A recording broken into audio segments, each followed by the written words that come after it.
उत्तर दिनाजपुर जिले के इस्लामपुर में सीपीआईएम कार्यकर्ता की रहस्यमयी मौत।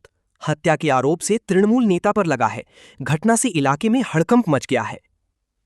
उत्तर दिनाजपुर जिले के इस्लामपुर के गुंजीरिया इलाके में एक सीपीआईएम कार्यकर्ता की मौत से सनसनी फैल गई है। मरने वाले की पहचान नूर आजम 22 के रूप में हुई है। इस घटना को लेकर इलाके में राजनीतिक तनाव भी फैल गया है। परिवार के सूत्रों के मुताबिक नूर आजल को सोमवार दोपहर कुछ अनजान लोग कथित तौर पर ले गए थे। बाद में वो देर शाम को बेहोशी की हालत में घर लौटा। परिवार का दावा है कि घर लौटने के बाद वो अजीब तरह से व्यवहार करने लगा। जब उसकी हालत बिगड़ी तो उसे इस्लामपुर अनुमंडल अस्पताल ले जाया गया। वहां इलाज के दौरान उसकी मौत हो गई। खबर मिलने पर परिवार के सदस्यों की अस्पताल पहुंची। खबर पाकर सीपीआईएम उम्मीदवार समी खान और भाजपा उम्मीदवार चित्रजीत रॉय भी पहुंच गए। इस घटना के बाद परिवार और सीपीएम पार्टी कार्यकर्ता इस घटना से गुस्से में थे।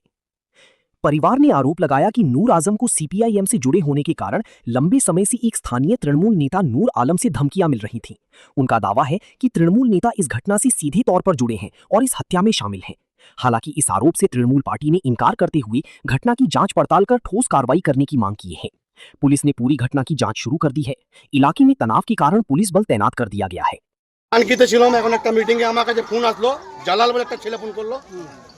ওই ছেলেকে বলে বান দে না কি করে মারেছে। যেদিন থেকে ও একটা বাম ফ্রন্টের সিপিএম এর ঝান্ডা ধরে নিয়ে গেছিল একটা র্যালিতে আমাদের সমী খানের, সে ওর পরের দিন ওকে থ্রেট করেছে।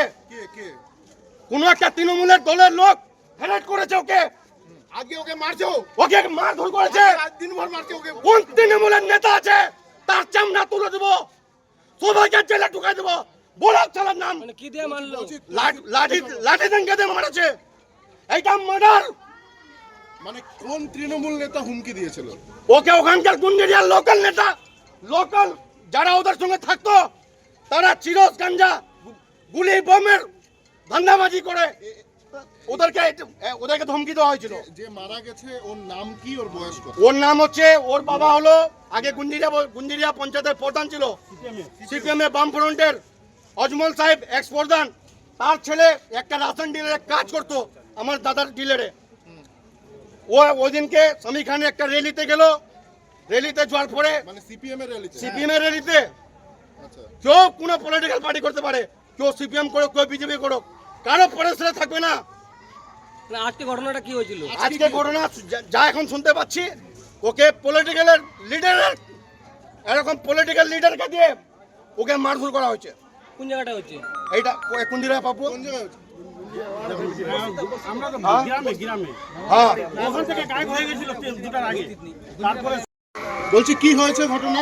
হয়েছে আমরা তো কিছু জানিনি। সকালে আজকে ওকে উঠাইছে, সকাল থেকে উঠাই নিয়ে বেড়াচ্ছে, ওকে পারে নেওয়া আমাদের কাছে জানা নাই। আমরা ভাবছি কোনো কাজে গেছে, এরকম মারছে। ও মারে যে রশি দিয়ে বানে ছাড়িয়ে দিয়েছে, ওখানে যা পড়ে সে উঠাই নিয়ে আসলাম সবাই এখানে ডেট করে গেল। কেন মারলো ওটা ওকে উঠালে তারপরে বাধা চলবে। নুর আলমটা ওই আমার ওইখানকার রেসিয়ার। কে ও কোন পার্টি করে? হ্যাঁ, টিএমসি পার্টি করে, তৃণমূল পার্টি। হ্যাঁ, পলিটিক্যাল ওই সিপিএম এর ঝান্ডা নিয়ে উঠছিল, আমরা করিনি। ও বলতে রাজনৈতিক কোনো গন্ডগোল হ্যাঁ, হচ্ছে? রাজনৈতিক গন্ডগোল এটা। আপনারা পুলিশে জানিয়েছিলেন? ইলেকশন কমিশন না জানিয়েছিলেন? এটা আমরা জানি না, আমরা কি জানি কিরকম মারে দিবে জানতে। এটা জানি না। ও তো আমার একটা গ্রামের ওখানে এখন উঠছে। কি দাবি করছেন আপনারা? আমাকে আমরা ওকে তদন্ত অ্যারেস্ট চাই, চাই, আর আমরা রোড জাম করব। যখন অবধি আমাদের বিচার হবে না তখন অবধি আমরা ছাড়বো না। নাহলে আমরা ইলেকশনের পরে আমাদেরকে আরো মারি দিবে সবাই। ওকে কোথায় আমার বারবার আমাদের উপরে চর্চা হয় এটা। ওকে কোথায় নিয়ে গেছিল মারতে? ওটা আমরা বুঝতে পারি না। আমরা বলতে পারি না। 7টা নিয়ে ছাড়লো, 6:30 7টা নিয়ে ওকে নিয়ে ছাড়লো। ওকে পেলেন কোথায়? ওকে পালাম বাড়ির পিছনে ছাড়িতে ভাই গেছে। আপনাদের ওনার বাড়ি কোথায় যে মারা গেছে? নিহালপুর। নাম কি? হ্যাঁ, গুঞ্জুরিয়া নিহালপুর।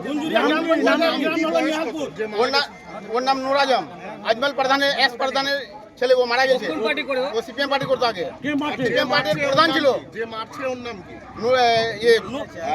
নূর আলম। যার নাম নূর আজম, ওর নাম নূর আলম। যে মারা গেছে ও নূর আছে। হ্যাঁ, কে মারলো? কে তৃণমূল করে? কে মারছে?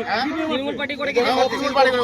ওর ভাই ইউথ কংগ্রেসের ইয়ে আছে, কি দিয়ে এখানে মারছে? দলালি করে, এখানে ইসে আছে। কি দিয়ে মারছে? কি দিয়ে মারছে?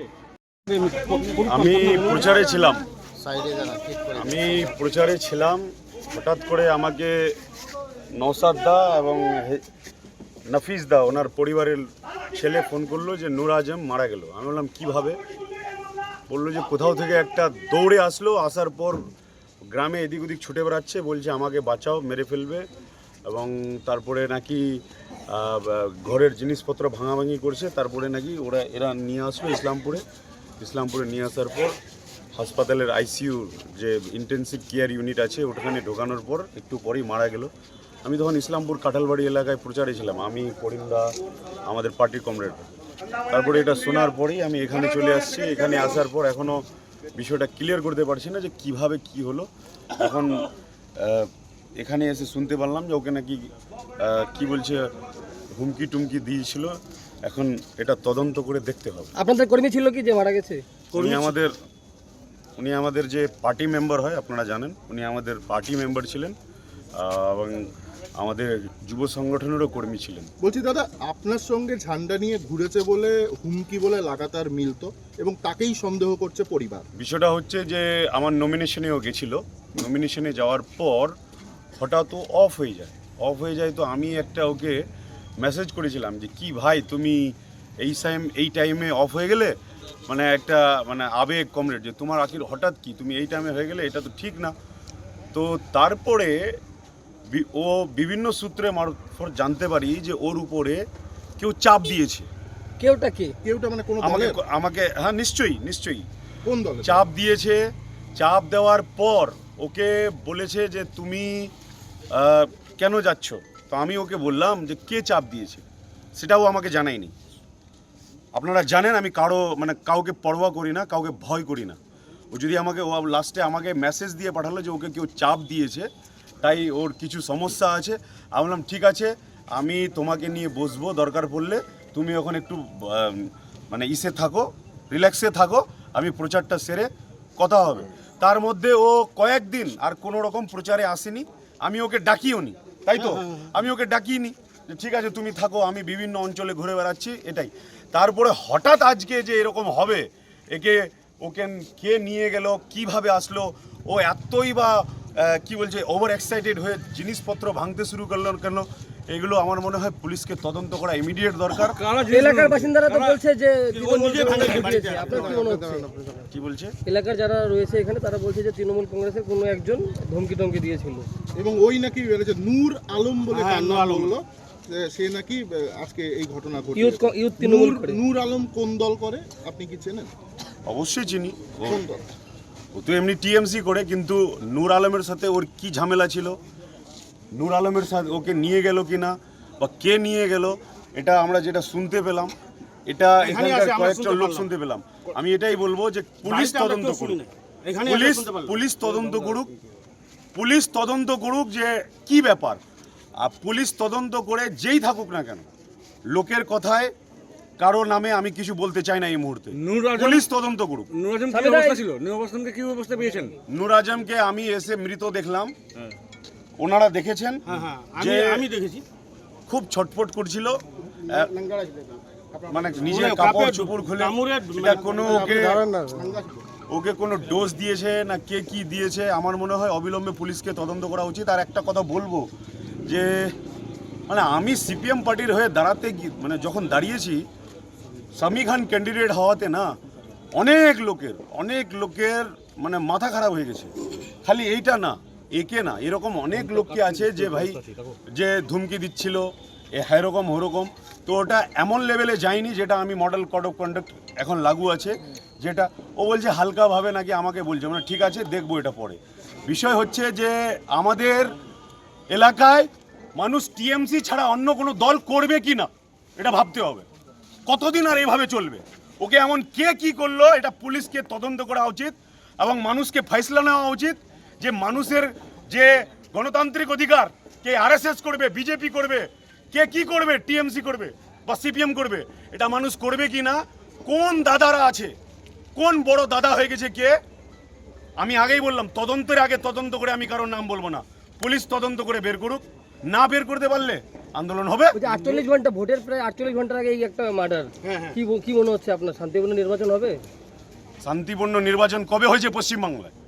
কাউকে ওপেন থ্রেট দেওয়া হয়, কাউকে বাড়িতে ডেকে থ্রেট দেওয়া হয়, কাউকে তুলে নিয়ে গিয়ে থ্রেট দেওয়া হয়। শান্তিপূর্ণ নির্বাচন কি বিগত 15 বছরে হয়েছে? আজকে নমুনা দেখলাম।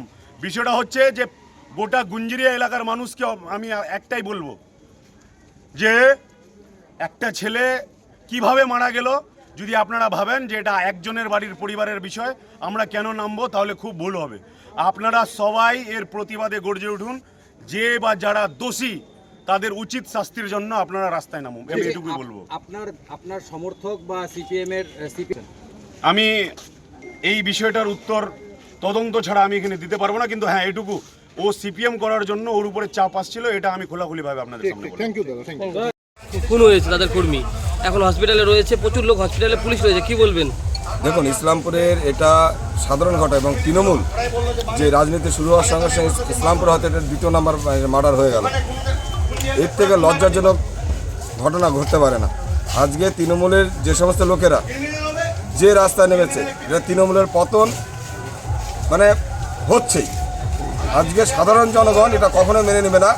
আজ আমার কাছে যেটা খবর আছে, নূর আলম মেরেছে, হ্যাঁ, বাড়ি থেকে নিয়ে গিয়ে নূর আলম মেরেছে, বাড়ি থেকে নিয়ে গিয়ে নূর আজমকে, ঠিক আছে, যেটা শুনলাম যে সিপিএমের সঙ্গে যুক্ত ছিলেন এবং তিনি রাজনীতির সঙ্গে, যিনি মারা গেছেন সে কিন্তু কোনো রাজনীতির সঙ্গে যুক্ত ছিলেন না, সিপিএম কর্মী ছিলেন, সিপিএম প্রার্থী কর্মী ছিলেন, কিন্তু ওই গ্রামের লোকেদের কথা, সে কখনো রাজনীতির সঙ্গে সরাসরি যুক্ত ছিল না। যেহেতু তার বাবা মনে হয় কোনো এক সময় প্রধান ছিলেন, তাকে বারবার তৃণমূল থেকে ডাকা হচ্ছিল, প্রপোজ করা হচ্ছিল তুমি আসো রাজনীতিতে, কিন্তু সে আসেনি। আজকে সেই কারণে তাকে বাড়ির থেকে তুলে নিয়ে গিয়ে তাকে মেরে তাকে হচ্ছে নেশা টাইপের কিছু জিনিস করে দিচ্ছে। এর থেকে আপনি ইলেকশন কমিশনে জানাবেন? অবশ্যই ইসলামপুরের ঘটনা এই যে শুরু করলো তৃণমূল, এই ঘটনা কালকে ইসিআইকে জানাচ্ছে। কে কারা করেছে এই ঘটনা, কি মনে হচ্ছে? এটা পরিষ্কার তৃণমূলের লোক। ওইখানকার স্থানীয় লোকেরা বলছে, আমাকে মেসেজ করছে, মেসেজ দেখে আপনাদেরকে বললাম যে তৃণমূলের লোকেরা সরাসরি এর সঙ্গে যুক্ত রয়েছে। আজকে যিনি মারা গেছেন তিনি কি বিজেপি সমর্থক? না, সেটা আমরা স্থানীয়ভাবে যেটা শুনতে পেলাম সেটা হচ্ছে তিনি সিপিএমের সমর্থক ছিলেন।